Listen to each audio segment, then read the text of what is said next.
Hello everyone. सो आपको तो पता ही होगा कि हमारी इस फोटोग्राफी एजुकेटर्स में एक सीरीज़ चल रही है जहाँ पे हम आपको फोटोग्राफी, सिनेमेटोग्राफी इस सब का नॉलेज दे रहे हैं।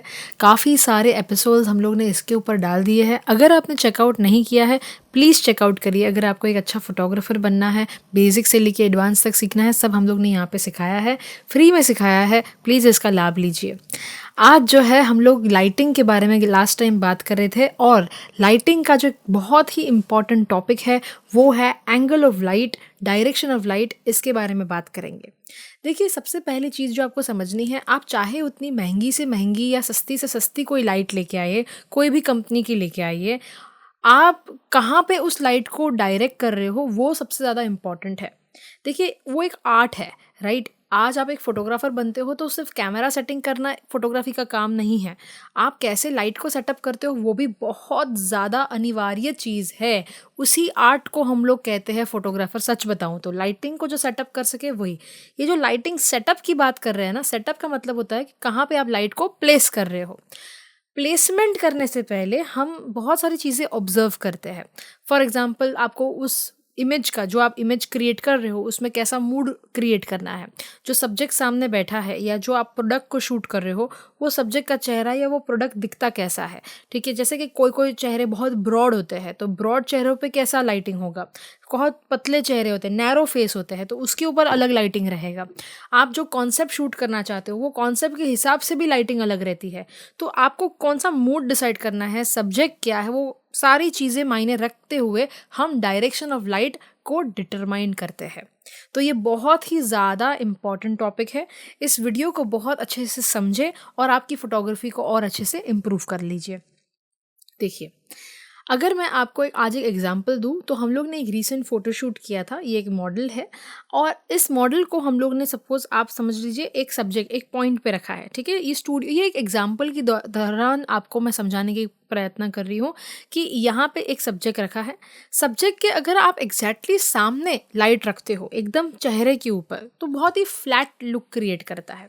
फ्लैट लुक का मतलब है कि आज उनके चेहरे के ऊपर, आंखों के वहाँ पे या नाक के नीचे या गले के नीचे कोई शैडो नहीं है। ठीक है, जब आप चीज़ों को देखते हो आप लाइट एंड शैडो में देखते हो, क्योंकि सूरज की किरण एक जगह से रहती है। ठीक है, चेहरा सामने होता है तो वो हमेशा एक जगह पे लाइट रखता है, दूसरी जगह पे शैडो क्रिएट होता है। इसकी वजह से आपकी आंखों को हमेशा लाइट एंड शैडो में ही देखने की आदत होती है। सच बताओ, आप ये चीज़ ऑब्जर्व करिएगा। आप जहीं पर भी आप जाओगे, कहीं पर भी आप जाओगे, आप कोई भी चीज़ को बहुत अच्छे से देख सकते हो, क्योंकि वहाँ पे लाइट भी है और वहाँ पे शैडो भी है। अगर अंधेरा रहेगा तो कुछ देख ही नहीं पाओगे, है ना। सो ये जो लाइट एंड शैडो का गेम है ना, वो ही हमारा लाइटिंग का डायरेक्शन डिसाइड करता है और मूड डिसाइड करता है। तो जब हम लोग बात करते हैं इस सब्जेक्ट के बारे में और उस सब्जेक्ट के सामने हम लोग ने एक लाइट रखी है, चेहरे के ऊपर जब वो लाइट आती है बहुत ही फ्लैट क्रिएट कर रहा है। फ्लैट मतलब नो शैडोज। ठीक है, ये भी एक प्रकार की लाइटिंग है। जो आप पासपोर्ट फोटोग्राफी अगर आपको करनी है, पासपोर्ट फोटोग्राफी में उनको शैडो नहीं चाहिए होता है। ठीक है, उनको चाहिए कि जो सब्जेक्ट है वो क्लियर क्लियर दिखे। तो वहाँ पे हम लोग दो लाइट सामने रख देते हैं और प्रॉपर पासपोर्ट फोटोग्राफी कर देते हैं। जैसे ही ये जो लाइट है जो सामने रखी है, उस लाइट को अगर आप ऊंचा कर देते हो, थोड़ा सा ऊपर लेके देते हो, थोड़ा टॉप एंगल देते हो, जैसे ही टॉप एंगल दोगे तब क्या होगा कि उनके यहाँ मस्तिष्क के ऊपर, माथे के ऊपर, फिर ये जो गाल है, इस सारी जगह पे थोड़े हाइलाइट्स क्रिएट होंगे और यहाँ पे आंखों के नीचे, गले के नीचे, नाक के नीचे शैडोज क्रिएट होंगे। ठीक है, उसके वजह से चेहरा जो है बहुत ही ज़्यादा ब्यूटीफुल लगता है। मतलब जो एक कहता है ना कि जो चीक बोन है, जो माथा है, जो ये चिन है, नाक है, वो उसमें ना हाइलाइट्स क्रिएट होते हैं और दूसरी जगह पे शैडोज। तो वो लड़कियों पे बहुत अच्छा लगता है। कहते हैं इसको ब्यूटी लाइट भी कहा जाता है। आप बड़ी बड़ी फैशन मैगजीन्स में ज़्यादातर ये लाइट यूज़ कर सकते हो। ब्राइडल शूट कर रहे हो तो ब्राइडल शूट में भी इस लाइट को मैं काफ़ी बार इस्तेमाल कर चुकी हूँ। काफ़ी सुंदर लगता है चेहरा। लड़कों के ऊपर ये लाइटिंग थोड़ी कम यूटिलाइज होती है, क्योंकि उनके यहाँ पे कान के नीचे भी शैडोज क्रिएट होते हैं जो काफ़ी बार पसंद में नहीं आते हैं। जब आप सब्जेक्ट के एग्जैक्टली सामने लाइट को रखते हो, उसे 0 डिग्री कहा जाता है। ठीक है, ये डिग्री क्या है उसको अगर मैं आपको समझाऊं तो एक स्कूल के प्रोट्रैक्टर को ले लीजिए। स्कूल के प्रोट्रैक्टर के हिसाब से सब्जेक्ट सामने है और सामने ही अगर आप रखते हो लाइट को तो वो 0 डिग्री होता है। ठीक है, अगर हम जो है उस लाइट को लेफ्ट साइड के ऊपर लेके जाते हैं, ठीक है, तो एक्सट्रीम लेफ्ट पे जब लेके जाते हैं, सब्जेक्ट यहाँ पर है और इसके एक्सट्रीम लेफ्ट पे जब लेके जाते हैं, तब उसका आधा चेहरा लाइट में रहता है और आधा चेहरा डार्क हो जाता है। ये बहुत ही परपेंडिकुलर एंगल हो गया, 90 डिग्री का एंगल हो गया। अगर आप प्रोट्रैक्टर लेके देखें और इस जगह को जो है आप प्रोट्रैक्टर के हिसाब से कंपेयर कर ले, सामने वाला जो लाइट रखा वो 0 डिग्री हो गया और 90 डिग्री पे जो लाइट रखा है वो स्प्लिट लाइटिंग हो गया। ठीक है, स्प्लिट लाइटिंग या 90 डिग्री एंगल का क्या मतलब होता है? जब जो चेहरा होता है वो आधा डार्क होता है और आधा जो है इल्यूमिनेटेड होता है, या फिर आपने चेहरे को कहा कि भाई तुम उस तरफ देखो, लाइट के सामने देखो, तो उसका पूरा जो एक साइड का बॉडी पार्ट है वो पूरा डार्क में, मतलब शैडोज में होता है, और एक साइड का पूरा पार्ट जो है वो पूरा इल्यूमिनेटेड होता है। टू बी ऑनेस्ट ये बहुत ही क्रिएटिव लगता है, नया लगता है। सब्जेक्ट जो है, अगर आपको कोई सेलिब्रिटी को शूट करना है, कोई बड़े इंसान को शूट कर रहे हो तब भी अच्छा लगता है, कोई ब्राइड और ग्रूम को शूट कर रहे हो तो भी थोड़ा सा अलग लगता है। सारे फोटोज़ आप सामने से ले रहे हो तो कुछ अपनी क्रिएटिव लाइटिंग कर ली, ऐसा लगता है। बहुत ही आसान है, आपने एक अंधेरा रूम लिया, एक लाइट साइड में रख दी, हो गया आपका स्प्लिट लाइटिंग। मतलब आपको सिर्फ लाइट को साइड में रखना है। जो भी चेहरे ब्रॉड होते हैं, जिसका चेहरा, जैसे मेरा चेहरा भी ब्रॉड है, ब्रॉड चेहरे के ऊपर स्प्लिट लाइटिंग बहुत अच्छी लगती है। क्यों पता है? क्योंकि चेहरा बहुत बड़ा है ना। अब इस चेहरे को पतला दिखाना है, तो पतला दिखाने के लिए लाइट से कटिंग हो जाती है चेहरों की। मतलब अगर आप एक साइड से लाइट रखते हो, दूसरी जगह शैडो है, चेहरा अपने आप ही छोटा दिखता है, थोड़ा पतला दिखता है, तो वो लोगों को पसंद आता है। दूसरा ये है कि इसमें सब्जेक्ट पर ही सिर्फ ध्यान जाता है। पूरा अंधेरा है और सब्जेक्ट खड़ा है तो कंप्लीटली सब्जेक्ट के ऊपर ध्यान जाता है। ये चीज़ बहुत इंटरेस्टिंग है, राइट। तो इस हिसाब से स्प्लिट लाइटिंग को यूज़ किया जाता है। सब्जेक्ट की हाइट के हिसाब से लाइट को ऊपर नीचे ऑफकोर्स करते हैं हम लोग, पर अब जो है सब्जेक्ट का जो चेहरा है वहाँ पे आपको देखना है कि लाइट लीक नहीं हो जाती है। मतलब क्या होता है कि कभी कभी ऐसा होता है कि स्प्लिट लाइटिंग करने के लिए अगर वो एग्जैक्टली 90 डिग्री पे नहीं रहेगा, थोड़ा आगे चला जाएगा, तो फिर जो दूसरी जगह है जहाँ शैडो एरिया है वहाँ पे थोड़ा सा हल्का सा लाइट फैल जाएगा। वो 100% स्प्लिट लाइटिंग नहीं हुआ, वो थोड़ा सा गड़बड़ा गया। ये ध्यान में रखना है कि जहाँ पे आप लाइट सेटअप कर रहे हो वो एग्जैक्टली स्प्लिट लाइट ही होनी चाहिए। बहुत ही इंटरेस्टिंग लाइट है। ज़रूरी नहीं है कि आप एक ही सब्जेक्ट को लेके करें। मैं तो अगर शादी का कपल रहेगा तो कपल के ऊपर भी मैं स्प्लिट लाइटिंग करती हूँ, अंधेरा रूम कर देती हूँ, एक जगह से एक लाइट रख देती हूँ और पूरा चेहरा जो है कपल का, दोनों का मैं स्प्लिट में रख देती हूँ। कभी कभी आप और एडवांस जाना चाहो तो 2 सब्जेक्ट है, ठीक है, लड़का है लड़की है, लड़की को आपने दूर कर दिया, लड़का आपने पीछे कर दिया, लड़के के ऊपर आपने पीछे से एक स्प्लिट लाइट मारी और लड़की के ऊपर भी आपने अलग जगह से स्प्लिट लाइट मारी, दोनों जगह से आपने अलग अलग लाइट मारी, दोनों के ऊपर डिस्टेंस रखा ताकि इसका उसके ऊपर, उसका इसके ऊपर लाइट यहाँ वहाँ ना हो। ऐसे करके भी क्रिएटिव लाइटिंग कर सकते हो। तो बहुत ही इंटरेस्टिंग लाइट है, आपको श्योरली इसको ट्राई करना चाहिए। तीसरी चीज़, जो तीसरी लाइटिंग है वो है कन्वेंशनल लाइटिंग, 45 डिग्री लाइटिंग। मतलब 0 डिग्री आपका सामने हुआ, 90 डिग्री आपका एग्जैक्टली यहाँ पे साइड में हुआ, दोनों के बीच में जो लाइटिंग आती है वो होती है 45 डिग्री। देखिए 45 डिग्री की सबसे इंटरेस्टिंग बात मैं आपको बता दूं, चेहरा जो है आधा इल्यूमिनेटेड होता है, मतलब आधे चेहरे के ऊपर प्रॉपर लाइट होती है। आगे का जो आधा चेहरा है वो आधा दिखता है, आधा नहीं दिखता। मतलब यहाँ पे जो है एक ट्राइंगल फॉर्म होता है। ये जो पार्ट है, जो फेस का इस तरफ का पार्ट है वो पूरा ब्राइट दिखता है। फिर इस तरफ का जो फेस है यहाँ पे शैडोज होते हैं, चीक के नीचे यहाँ पे सब जगह पे शैडो होते हैं, सिर्फ यहाँ पे और यहाँ पे इतने एरिया में जो है आपको लाइट दिखेगी। यहाँ पे एक ट्राइंगल फॉर्म होता है, यहाँ पे शैडोज होते हैं, यहाँ पे शैडोज होते हैं। ये वाली जो लाइटिंग है ये सबसे ज़्यादा आप पोर्ट्रेट फोटोग्राफी में यूज़ कर सकते हो। बहुत ज़्यादा यूज़ होने वाली लाइट है ये। इस लाइट का डायरेक्शन अगर आपने सामने रखा, मतलब स्ट्रेट आई लेवल पे सब्जेक्ट के रखा, तो क्या होगा कि एक जगह पे थोड़ी सी शैडो होगी, यहाँ पे थोड़ी शैडो होगी। उस लाइट को थोड़ा सा भी ऊपर बढ़ाया तो ट्राइंगल और थोड़ा नीचे आया जाएगा। तो ऊपर और नीचे का जो ये एक है आपकी क्रिएटिविटी के हिसाब से और थोड़ा आपका सब्जेक्ट के फेस के हिसाब से उस लाइट को ऊपर नीचे करना है। मैं यूजुअली प्रेफर करती हूँ कि 45 डिग्री को थोड़ा सा ऊपर भी लेके जाऊँ ताकि यहाँ पे थोड़ा सा ट्राइंगल और सुंदर ढंग से क्रिएट हो। जो नाक होता है, नाक के नीचे भी जो शैडो है वो एकदम भी बड़ा ना हो जाए, मतलब बहुत लाइट ऊपर है और यहाँ पे शैडो ज़्यादा, ऐसा भी नहीं होना चाहिए। वो लाइट थोड़ी सी नीचे हो और यहाँ पे थोड़ा सा ही शैडो क्रिएट हो। ये जो सारी चीज़ें हैं आपको 45 डिग्री में मिलेगी। 45 डिग्री एक ऐसी लाइटिंग सेटअप है जो आप, अगर आप सपोज़ के मम्मी पापा है, लड़के के और लड़की के मम्मी पापा है, उसके घर वाले हैं, जब आप उनके पोर्ट्रेट लेते हो तब आप यही लाइटिंग सेटअप अगर आप वहाँ पे शादी में लगा दोगे तो भी आपका काम बहुत अच्छा आ जाएगा। अगर आप कपल के पोर्ट्रेट ले रहे हो तो भी ये बहुत चल जाती है, मतलब ये लाइट लगा दो चल जाएगा। सबसे ज़्यादा लोगों को पसंद भी यही लाइटिंग आता है। देखो, एक होता है आपने क्रिएटिविटी लाइटिंग की, पर ज़रूरी नहीं है कि सामने लोगों को समझ में आएगा। काफ़ी बार लोगों को लगता है कि यार मैं बहुत डार्क लग रहा है, ये मज़ा नहीं आ रहा है, ऐसा सारी चीज़ें भी आपको बोलेंगे। तो आपको इस चीज़ का ध्यान रखना है, जब आप 45 डिग्री लाइटिंग करते हो तब आपको ये ध्यान रखना है कि जहाँ पर भी सब्जेक्ट खड़ा है उसके एग्जैक्टली इस तरफ और इस तरफ आप एक रखें। मतलब ये आपका हो गया, ठीक है, एक यहाँ पे लाइट है, एक यहाँ पे हुआ, इस दोनों के बीच में जो स्पेस आती है वहाँ पे आपको अपना लाइट रख देना है और उस लाइट को जो है थोड़ा ऊंचे लेवल पे लेके जाना है, थोड़ा टिल्ट करना है। ऐसे नहीं कि ऊंचे लेवल पे लेके गए, नहीं तो फिर लाइट पीछे चला जाएगा। उस लाइट को जो है आपको इस तरफ टिल्ट करना है चेहरे के ऊपर, और जो चेहरा है उस पर आपको 45 डिग्री लाइटिंग क्रिएट करनी है। तो ये होता है आपका कन्वेंशनल लाइटिंग। इसको हम लोग रैम्ब्रा लाइटिंग भी कहते हैं। बहुत बड़े पेंटर थे रैम्ब्रा, और उन्होंने जो है ये पूरी लाइटिंग चालू की थी और उसके बाद फोटोग्राफर लोगों ने अपने में अडेप्ट की। इसके बाद आता है 135 डिग्री और 180 डिग्री। ये हो गया बैकलाइट हो गया, ठीक है।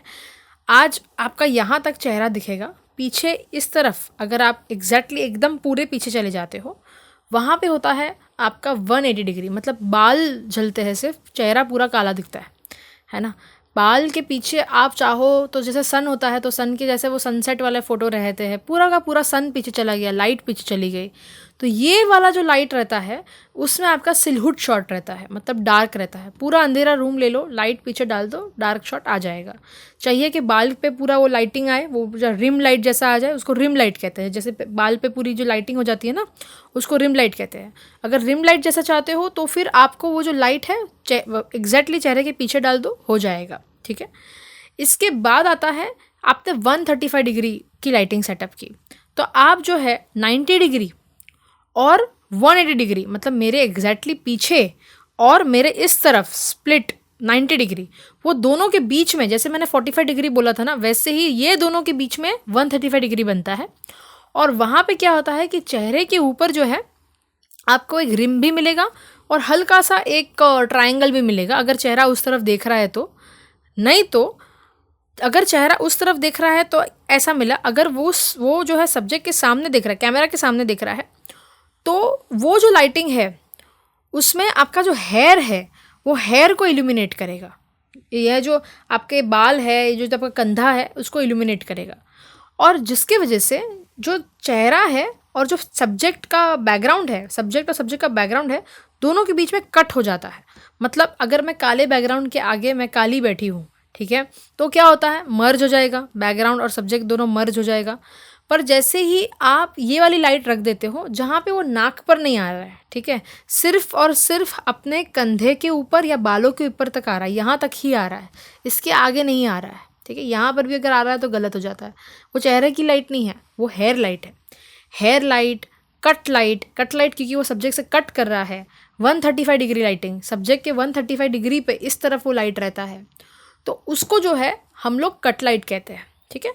तो आपको ये चारों सारे आपको डिग्री समझ में आए, अलग अलग डिग्री का अलग अलग काम है। आपको ये चीज़ समझनी है कि आपको सिर्फ एक लाइट से काम नहीं करना है, आपको अलग अलग लाइटिंग से काम करना है। 2 लाइट से काम करोगे, 3 लाइट से काम करोगे। अगर आप बड़े बड़े स्टूडियो में बड़े बड़े शूट्स लोगे कल सुबह, तो 4 लाइट 5 लाइट से भी काम करोगे। हर एक लाइट को आपको जो है अपने पर्पस के हिसाब से, उस लाइट के पर्पस के हिसाब से डायरेक्शन सेट करना है। अभी मैंने आपको एक लाइट का डायरेक्शन समझाया, जैसे ही आप 2 लाइट की तरफ जाओगे तब कुछ और चीज़ होगी। फॉर एग्जाम्पल एक उदाहरण ले लेते हैं कि स्प्लिट लाइटिंग आपने सेट की है, लड़की ने काले कपड़े पहने हैं, बैकग्राउंड भी काला है, स्प्लिट लाइट सेट की है, पूरा जो एक साइड का जगह है वो पूरा शैडो में चला जाता है, दूसरा साइड प्रॉपरली फेस दिख रहा है। इसमें क्या होता है, बहुत डार्क लग रहा है, ऐसा हो गया कि बैकग्राउंड और सब्जेक्ट मर्ज हो गया। कभी कभार ठीक है, पर हर जगह पे अच्छा नहीं लगता है। आप क्या करोगे कि वो जो 135 डिग्री की लाइटिंग थी वो आपने इस तरफ ले ली। देखो हमेशा इस बात का ध्यान रखेगा कि जिस जगह पे मेन लाइट रहेगा, मेन लाइट का मतलब होता है जो चेहरे के ऊपर आ रही है, वो मेन लाइट के हमेशा अपोजिट डायरेक्शन में आपको आपका कट लाइट रखना है, या पीछे का हेलो लाइट मतलब जो पीछे आपका वो जो रिम लाइट बना उसको हेलो लाइट भी कहते हैं, वो आपने करनी है। आपको ऐसा नहीं करना है कि मेन लाइट भी यहाँ है और कट लाइट भी यहाँ है। कर सकते हो, गलत कुछ भी नहीं है, पर आप खुद सोचिए कि जब मेन लाइट आपका चेहरा इल्यूमिनेट कर रही है, जो शैडो एरिया है वो डार्क दिख रहे हैं, उसको आपको हाईलाइट करना था ना, वो कट लाइट आपको करनी थी, वो हेयर लाइट को आपको दिखाना था, तो यहाँ पे हेयर लाइट होनी चाहिए। तो एक जगह से आपने हेयर लाइट डाली ताकि सब्जेक्ट पीछे बैकग्राउंड से मर्ज नहीं हो रहा, और दूसरी जगह से आपने मेन लाइट डाल दी जो 90 डिग्री पे या 45 डिग्री पे भी रख सकते हो आपके अपने हिसाब से। इसकी वजह से आपने 2 लाइटिंग का काम किया। ये 2 लाइटिंग की वजह से अभी चेहरा और अच्छा लग रहा है। अभी तीसरी लाइट भी अगर आप डालना चाहते हो तो क्या होगा, देखिए ये मेन लाइट हुई चेहरे के ऊपर, यहाँ पे शेडोज़ है, एक तरफ शेडोज़ है एक तरफ मेन लाइट है। जो दूसरी लाइट आपने कहाँ डाली, तो कि हेयर लाइट के ऊपर, जो हेयर था वो अभी बैकग्राउंड से कट हो रहा है। तीसरी लाइट होगी जहाँ पे शेडोज़ है, मतलब ये जो लाइट है उसके शेडोज़ इस तरफ है, यहाँ पे ट्राइंगल बन रहा है या आधा लाइट चेहरे का निकाल दिया, मतलब डार्क दिख रहा है। जो यहाँ के शेडोज़ है जो मेन लाइट ने क्रिएट किए हैं उसको आपको फिलअप करना पड़ेगा। मेन लाइट के जो शेडोज़ है उसको फिलअप करने के लिए आपको और एक लाइट डालनी है जिसका नाम है फिल लाइट, जिसमें आप लाइट को फिल कर रहे हो। चेहरे के ऊपर जो जो आपका शेडो एरिया है वहाँ पे आप फिल दे रहे हो। इससे आपका 3 लाइटिंग का सेटअप बनता है। देखिए मेन लाइट का जो भी एक्सपोजर रहता है, मेन लाइट का जितना भी पावर रहता है उससे थोड़ा सा ज़्यादा पावर कट लाइट का रहेगा, या सेम पावर पे रख सकते हो। पावर भी तो डिसाइड करोगे ना आप, लाइट का पावर आप डिसाइड करते हो, आपके ऊपर वहाँ पे सिस्टम रहता है जहाँ पे आप 0 से लेके 100% तक उस लाइट का आप इंक्रीमेंट कर सकते हो। तो अगर यहाँ पे आपने 100% लाइट का पावर रखा है, तो जो फिल लाइट होगी वो तो फिल करने के लिए था ना, सिर्फ शेडोज़ को फिल करने के लिए था, उसको आपको 100% पे नहीं रखना, उसको आपको 50% पे रखना है, 25% पे रखना है, कम रखना है, क्योंकि वो सिर्फ शेडो को फिल दे रहा है। अगर वो भी मैक्सिमम पावर पे, सब कुछ मैक्सिमम पावर पे, तो वापस फ्लैट फोटोग्राफी जैसा हालत हो जाएगा, ऑलमोस्ट वैसा हालत हो जाएगा। तो ये चीज़ को आपको सोचना है कि भाई इसको थोड़ा कम पावर, इसको मेन पावर, और कट लाइट है सब्जेक्ट से कट करने के लिए। ऐसे करके आपका 3 लाइट का सेटअप बनता है। फिर आप बोलोगे अब मेरे को 4 लाइट का सेटअप करना है, तो क्या होगा, ये 3 लाइट तो रहेगी, चौथी लाइट रहेगी जो बैकग्राउंड को भी आप कुछ कर रहे हो, मतलब बैकग्राउंड लाइट भी आप लगा सकते हो। अलग अलग डायरेक्शन से जब आप लाइट बैकग्राउंड पे डालते हो उसमें भी अलग अलग इफेक्ट्स क्रिएट होती है। गोबो इफेक्ट क्रिएट होती है, आपका जो है वहाँ पे एक बैकग्राउंड का एक ट्राइंगल जैसा लाइट क्रिएट हो जाता है, एक स्पॉट जैसा क्रिएट होता है। इससे बैकग्राउंड के अंदर एक ग्रेडियंट लुक क्रिएट होता है। वो जो ग्रेडियंट इफेक्ट का बैकग्राउंड आपको बनाना है वो भी आप लाइट से बना सकते हो। वो चीज़ें आप करिए। आपने 4 लाइट लगा दी, वैसे ही आप 5वीं लाइट कहाँ लगाओगे, तो आपने और एक कट लाइट डाल दिया और एक बैकग्राउंड लाइट डाल दी। ऐसे करके आपके लाइट्स बढ़ते जाते हैं। सो आप समझ रहे हो, बहुत ही ज़्यादा आपका ये लाइटिंग का गेम है। मैंने तो आपको एक यूट्यूब वीडियो में समझाया है, ये बहुत ही ऊंडा टॉपिक है, और ऊंडा टॉपिक ऐसा है कि सीखते सीखते नहीं सीखोगे, करते करते सीखोगे। जितना लाइट्स के साथ खेलोगे, जितना सब्जेक्ट के कॉन्सेप्ट्स क्रिएट करोगे। जैसे एक कॉन्सेप्ट मैं आपको बताऊँ तो काफ़ी बार जो लैम्प होता है, जैसे यहाँ पे मेरे पीछे लैम्प है, ठीक है, तो वो जो लैम्प होता है, तो लैम्प के अंदर भी लोग लाइट लगाते हैं, एक प्रोफेशनल अच्छी क्वालिटी की लाइट्स लगाते हैं, चेहरे के ऊपर लाइट लगा रहे हैं, बैकग्राउंड के अंदर भी वो गोबो इफेक्ट करके लाइट बना रहे हैं, एक सादे से बैकग्राउंड को भी इंटरेस्टिंग बना रहे हैं। ये सारी चीज़ें जो है, आप कॉन्सेप्ट था ना आपका कि आपको पीछे एक लैम्प चाहिए था, आपको पीछे गोबो चाहिए था, खिड़की से लाइट आ रही है ऐसा कोई इफेक्ट चाहिए था, ये आपने सोचा, ठीक है। ऑफकोर्स इसमें क्वालिटी ऑफ लाइट रहती है कि भाई हार्ड लाइट, सॉफ्ट लाइट, ये तो हालांकि हम दोनों ने लास्ट टाइम डिस्कस किया था, पर बहुत ही उंडे ढंग से, बहुत अलग अलग डिफ्यूज़र यूज़ करके, कटर्स यूज़ करके अलग अलग सेटअप्स लोग क्रिएट कर रहे हैं। एक लाइट से आपने काम करना शुरू किया, वो भी एक लाइटिंग का कॉन्सेप्ट है कि भाई आपने एक लाइट से काम किया, और 5 लाइट से काम करते हो, वो भी एक कॉन्सेप्ट है। आपके मन में होना चाहिए, माइंड में होना चाहिए कि भाई आपको क्या दिखाना है, कैसे आपको प्लेस करना है, क्या आपको वो जो है प्रॉपर एक फ्रेम बनानी है। फ्रेम जो भी आप बना रहे हो उस हिसाब से पूरी लाइटिंग की आप कॉन्सेप्चुअलाइजेशन करोगे। सो ये हमारा एक यूट्यूब वीडियो था। हालांकि हम बहुत सारे ऐसे यूट्यूब वीडियोज़ लेके आने वाले हैं। ऑफ कोर्स लाइटिंग एक ऐसा कॉन्सेप्ट है, अभी तो बनेगी, अब फोटोग्राफी की बात की, वीडियोग्राफी में भी इसका टॉपिक और उंडा हो जाता है, क्योंकि वीडियो में लाइट का भी मोशन होता है, फोटोग्राफी में लाइट एक जगह होती है। अभी लाइट भी मूव करेगी, सब्जेक्ट भी मूव करेगा और कैमरा भी मूव करेगा। वीडियोग्राफी और भी ज़्यादा एडवांस होती है। यहाँ पे तो हम लोग की एक लाइट लगा दी, सब्जेक्ट को लगा दिया, कैमरा भी लगा दिया, एक ही जगह पे सब कुछ खड़ा है। जब वीडियोग्राफी कर दो तो सब कुछ मूव करेगा, तो और भी ज़्यादा एडवांस होगा। सो हम जो है उसकी तरफ अभी बढ़ने वाले हैं। आगे के हमारे sessions videography, cinematography, lighting, sound recording, बहुत सारी अलग अलग चीज़ें हम इस कोर्स में सीखने वाले हैं। जब आप सीख रहे हो इतना सारा, आपके तरफ से हम एक ही चीज़ एक्सपेक्ट करते हैं कि आप इस चैनल को लाइक करें, सब्सक्राइब करें, शेयर करें उन सभी दोस्तों के साथ जिनको फोटोग्राफी में इंटरेस्ट रखता है। So thank you so much everyone, see you in the next session.